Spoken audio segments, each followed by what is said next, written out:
Jesse Homestead. How the heck are you? Hey, listen, guys, because a lot of these are getting demonetized. If you haven't subscribed to the channel, hit the button, will you? I could use the help. One of the things I want to tell you before it slips my mind, because I was going to tell you in the last video, I forgot. I have set up some merchandise. So, coffee cups, stuff of that nature. And instead of taking the profit margins like they're saying, I'm making like making the coffee cups, I'm making $1 or something like that to hold the cost way down on it. But they're pretty cool looking cups. And all kinds of different t-shirts and stuff of that nature. And so I'll be putting a link up later on it. I want to get some of the merch in so I can show it to you, and then we'll put the link up. But yeah, help me in any way you can, because me and YouTube have been on a running battle. some they put ads on, some they don't.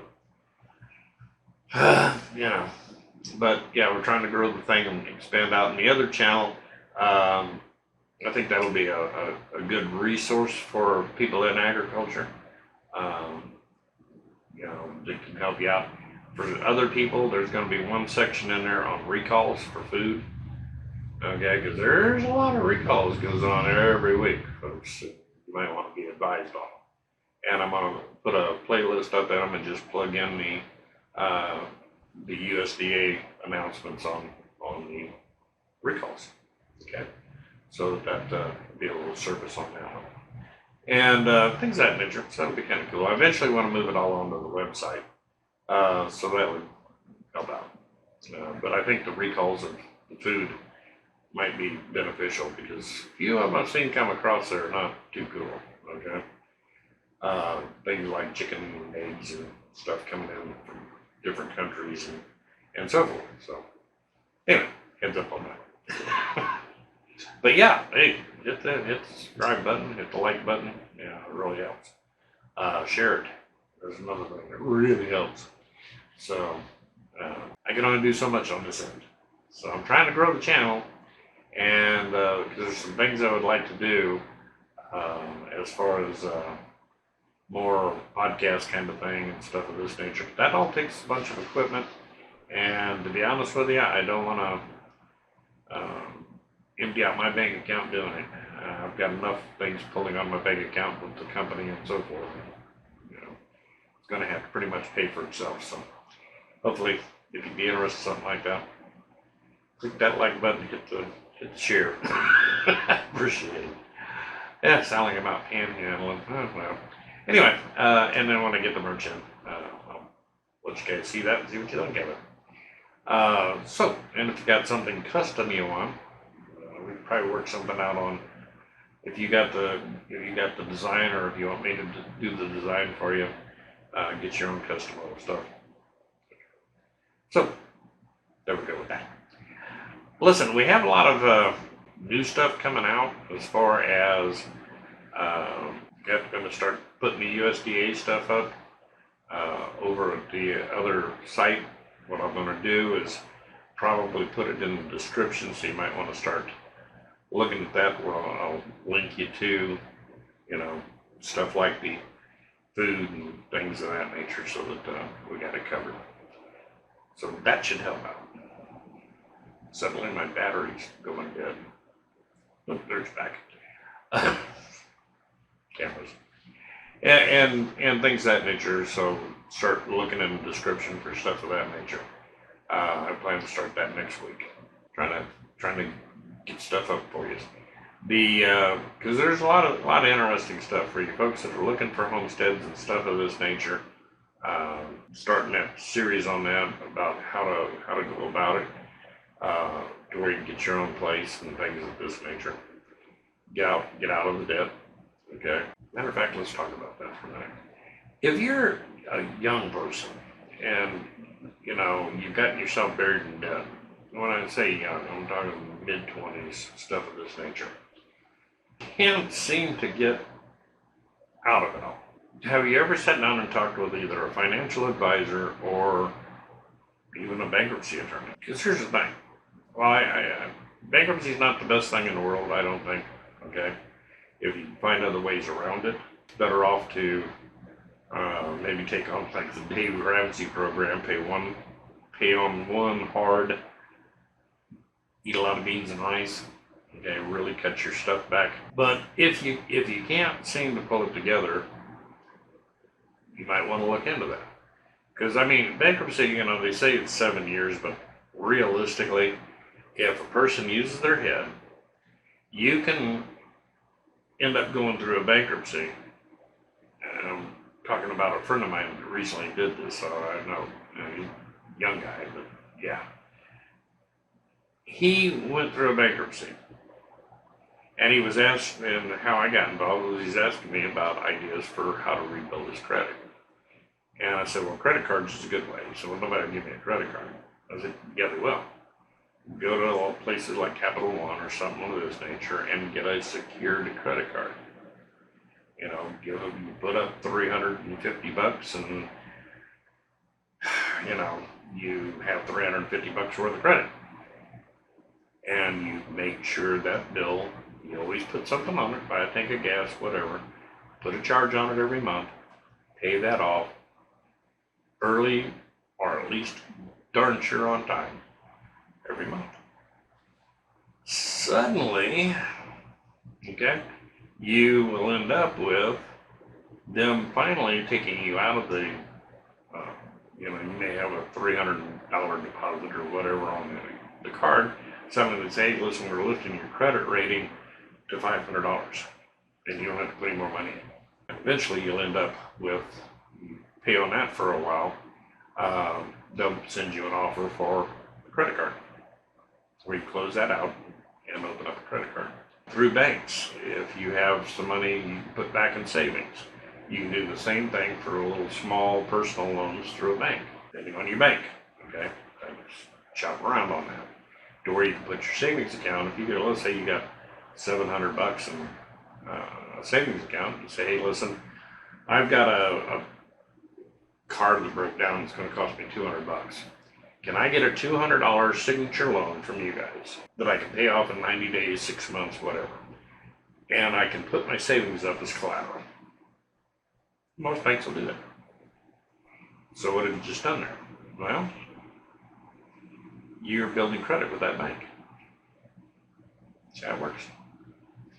You don't have to have good credit to build good credit. You just have to manipulate the system a little bit.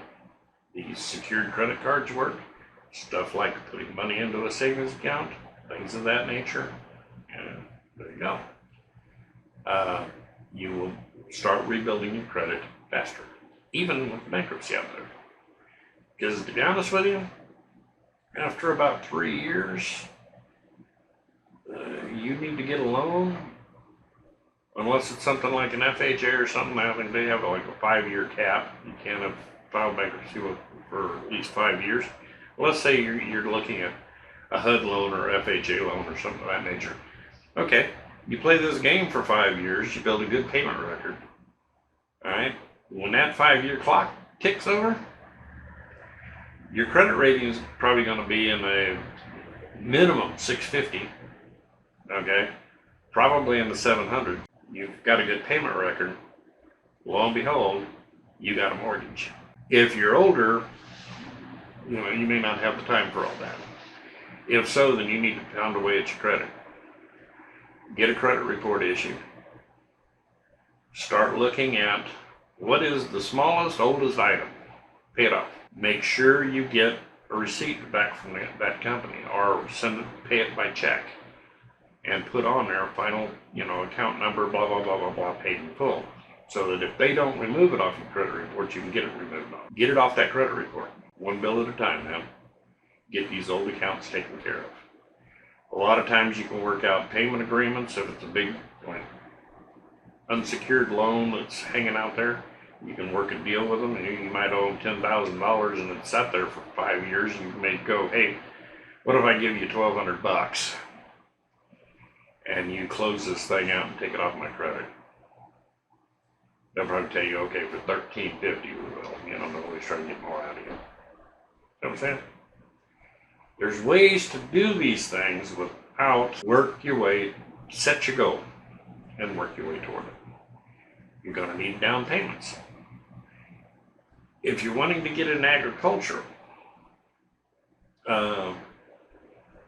here'd be my advice for you.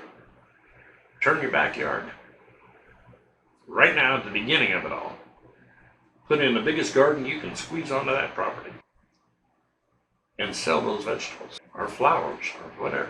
You want to grow something and you want to sell it. Then you want to take and deduct your expenses for what you grew, fill out your F form, which is an agricultural income tax. Pay your taxes, whatever you owe, for the profit you made on your little mini farm. All right? Now, do that for several years. One time you can pick up a few extra bucks, maybe. If nothing else, you have fresh vegetables. Okay? But if you're wanting to get into agriculture, here's one of the things that they're going to look at. Do you have verifiable agricultural experience? One of the things they look at for approving loans. There are a lot of programs out there for low-income people wanting to get into agriculture if they have agricultural experience. Well, guess what you've done? You've been a farmer, even though you're farming in your backyard. You have kept records. You have made a profit. Okay? That counts. You now have agricultural experience. Hey, guess what? While you're working your way into that, buying that farm, you are developing yourself as a farmer. That means a lot to people like the USDA and HUD. You are a farmer. You've got the tax records to prove it. Believe it or not, it works. A lot of people who, that's all they have. And sometimes you can find out, do all right with it. You go down and lease another acre from somebody and, add on to your little garden. A lot of people do okay with market gardens. Right? You can actually turn it into a second income. But the biggest thing is make sure you pay your taxes on it. Because paying your taxes on that puts you in the agricultural business. And when they're looking to issue agricultural loans, they want you to have agricultural business experience. So there's a lot of little things you can do to start moving yourself along to get that homestead. See? Start planning these things out. Start looking at, okay, I can't afford a place right now, so let me begin, working toward it. Now, this works great for people in their 20s and their 30s and even in their 40s. As you get a lot older, if you're not established, you're going to have a lot of problems because it takes time to get all this taken care of, right? To get your credit straightened out, get all this prepared, get everything taken care of, done. You don't have all those years, all right? That's where you start looking around. Find derelict farms. A lot of times you'll find where families can't agree on how to split up the old family farm that they all inherited, and there's 10 of them standing there with each of them wanting this, that, or the other. Find out who owns it. Track the records down, find out who the owner is. It's usually the executor of the estate. Don't try to buy it unless you got a bunch of cash on hand. Tell them, I'd like to rent it. And maybe even do a lease purchase if y'all can finally agree on what you want, but I'd like to rent it. I'm looking for a place where I can start developing. And what'll happen is I'll kind of clean the place up. I'll do the work for fixing it up if you buy the materials for it. But I wouldn't, give it all right? Tell them, maintenance items and stuff, I'll take care of that. There is a lot of farms out there sitting that people would be interested in. Yeah, it's going to be a lot of extra work. All right. But I also recently ran across a fellow that is how he got his farm. 150 acres, has a barn on it, a chicken coop, a house. okay? And he took over a farm that had been willed to a family 7, 8 years ago. They're paying taxes on it, they're, all this sort of thing. He was the answer to their problem. The family wanted to eventually sell it, but they didn't know how they were going to go about it. They all couldn't agree.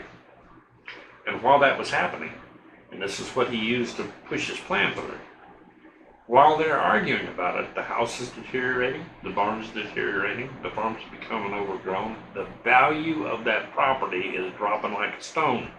People tell you land doesn't lose its value. Yes, it can.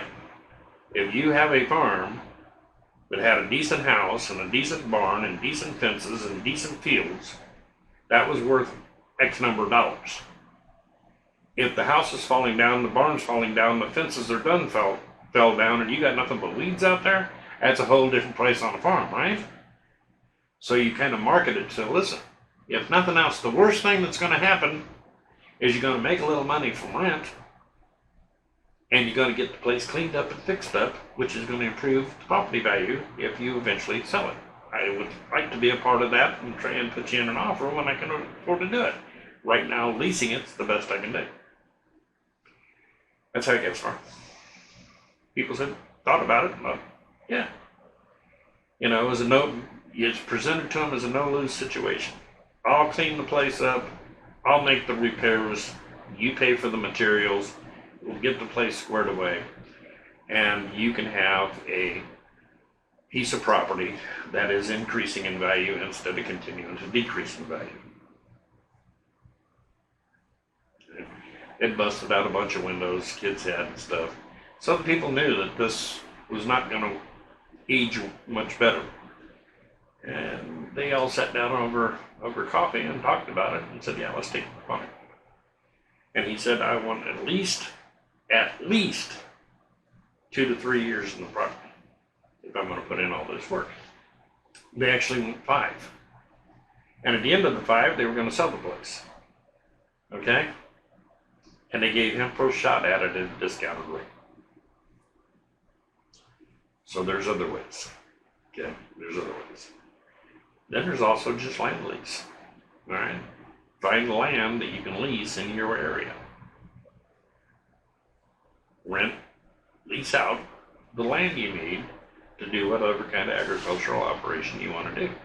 That gives you time to get your crops in or raise your cattle or whatever you're trying to do.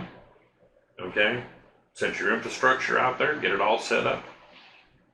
Usually most land leases go 3 to 5 years on average. You're in agriculture. You take your profits that you're making and put them back for buying a farm. A lot of ways to skin that cat, folks.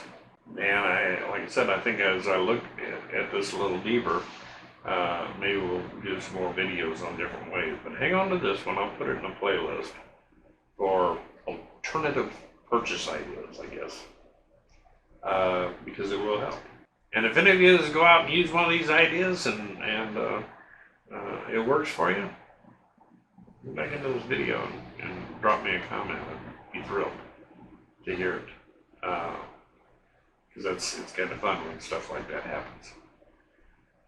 And of course, include a big check if you'd like. That'd be okay too. Free consulting. Oh yeah, don't make a lot of money, huh? It's really Tennessee Homestead. I really do love you guys and appreciate you. If you're not subscribed, about 60 some odd % of you that watch these on a regular videos on a regular basis are not subscribed. Subscribe, ring the bell, help me out here. Come on, guys. Y'all take care. Love, guys. Appreciate you. And if some of you folks have had other means of alternative ways to buy land that I haven't listed here, throw them in the comments. You might be helping somebody out. Take care. Talk to you soon.